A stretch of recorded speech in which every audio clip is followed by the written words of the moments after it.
All of these diamonds in my bitch. Yeah, that's how I say. Welcome back to Twitter Titty Twisters. It's me, yours truly, Earl Sweater Puppies, Dalton Pruitt. And boy, do I have egg on my face.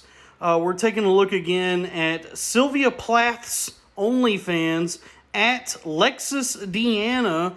Go ahead and give her a follow. Go to her website, lexisdeanna.com, and subscribe to her OnlyFans. I am a proud supporter of women doing OnlyFans. I wholeheartedly support anyone's attempts at securing the bag. But I have to issue a revision humbly. I am man enough to admit when I am wrong. I originally believed these to be fake milkers, or formulas as I call them, but I have been informed that these here are in fact big naturals.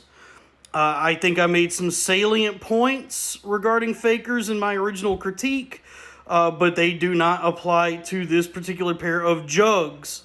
First off, I do hope that my mistaking a pair of big naturals such as these for a pair of expensive fakers can maybe be interpreted as complimentary in some way. Your titties look so good, you must have dropped some serious coin on them. No?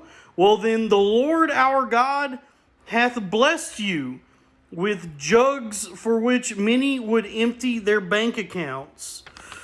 Now, I experienced a lapse in judgment before, an error on my part. I must have lost focus because upon further examination, them things here do possess the characteristics by which we discern a pair of naturals.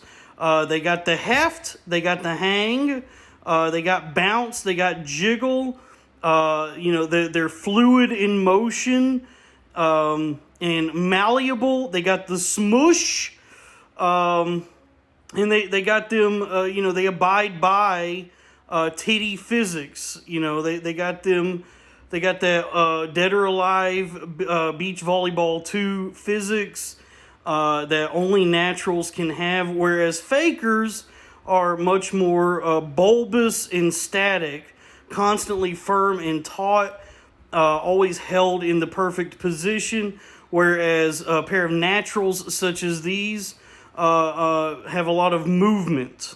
Them things, shake for you, where in a way that fakers don't. But I do think this is an opportunity to better understand our relationship with the artificial.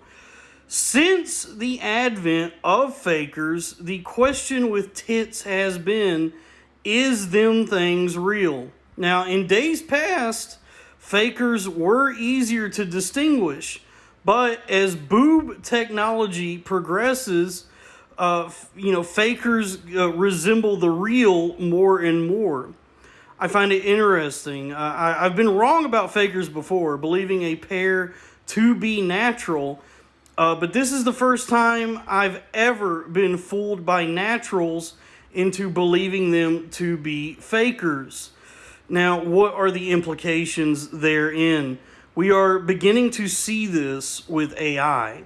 And I think what we've learned from titties, what I've learned from titties like these in this moment, can be applied to artificial intelligence as it progresses.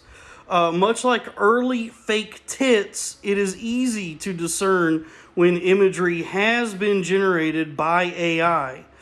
But what happens when AI imagery truly fools us into believing it's real? And this will really bake your noodle. What happens when we fool ourselves into believing a real image is AI?